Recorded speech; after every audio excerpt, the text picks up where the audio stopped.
Assalamualaikum warahmatullahi wabarakatuh. Saya Hairunisa dari Prodi Manajemen Dakwah Fakultas Dakwah dan Ilmu Komunikasi semester 5. Baik, di sini saya akan menjelaskan tentang pengertian pengorganisasian.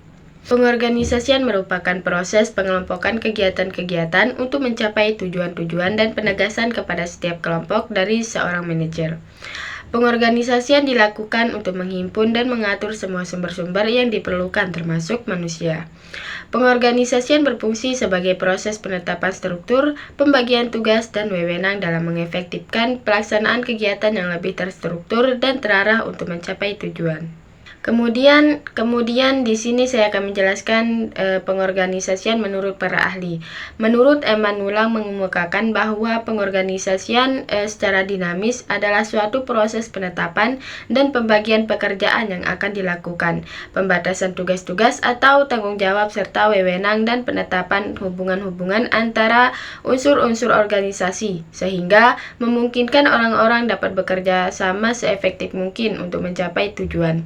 Kemudian menurut Soekarno-K mengemukakan bahwa organisasi sebagai fungsi manajemen adalah organisasi yang memberikan kemungkinan bagi manajemen dalam dapat bergerak dalam batas-batas tertentu. Organisasi dalam arti dinamis berarti organisasi itu mengadakan pembagian kerja.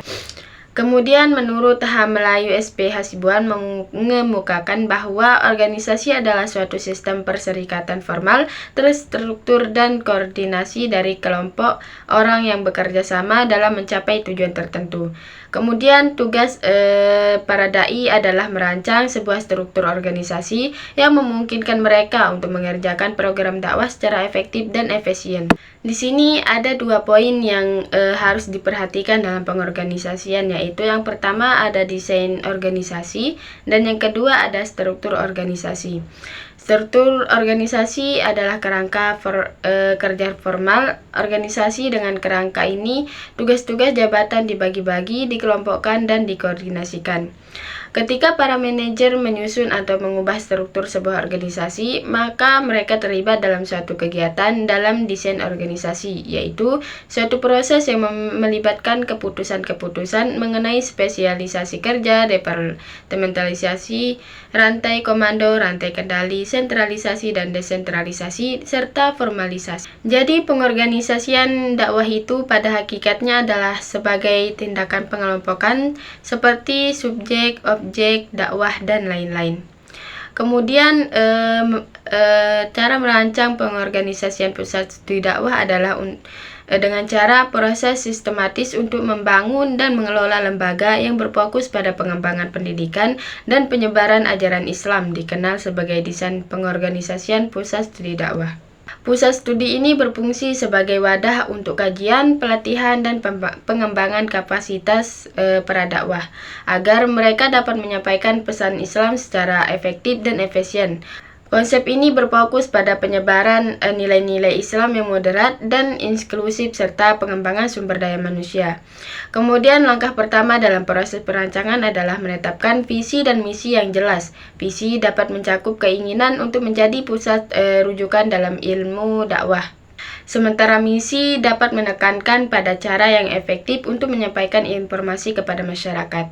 Kemudian struktur organisasi juga sangat penting dalam mengembangkan pusat studi dakwah. Struktur ini harus terdiri dari berbagai bagian yang menangani berbagai hal seperti penelitian, pengajaran, pengabdian masyarakat, dan pemasaran. Untuk mencapai tujuan bersama, setiap divisi harus memiliki tanggung jawab yang jelas dan bekerja sama. Selain itu, membentuk tim yang memiliki keahlian dan pengalaman yang relevan. Pengorganisasian dakwah dapat dirumuskan sebagai rangkaian aktivitas dan menyusun suatu kerangka yang menjadi wadah bagi segenap kegiatan dakwah. Kemudian prinsip organisasi pusat di dakwah adalah suatu penyataan dan suatu kebenaran yang pokok yang memberikan suatu petunjuk kepada pemikiran dan tindakan. Prinsip pusat studi dakwah pertama-tama harus memiliki tujuan yang jelas dan berlandaskan Al-Quran dan Sunnah. Semua kegiatan dakwah harus didasarkan pada ajaran yang terkandung dalam Al-Quran dan Sunnah. Ini adalah prinsip dasar yang memastikan bahwa pusat studi dakwah menyebarkan ajaran Islam yang benar sesuai dengan syariat agama Islam. Kemudian pengorganisasian menurut pandangan Islam merupakan seluruh proses pengelompokan orang-orang, alat-alat, tugas-tugas, tanggung jawab, dan wewenang sedemikian rupa sehingga tercipta suatu organisasi yang dapat digerakkan sebagai suatu tujuan yang telah ditentukan. Pengorganisasian dalam pandangan Islam bukan semata-mata merupakan wadah, akan tetapi lebih menekankan bagaimana pekerjaan dapat dilakukan. Mungkin hanya itu yang dapat saya sampaikan. Kurang dan lebihnya saya mohon maaf. Assalamualaikum warahmatullahi wabarakatuh.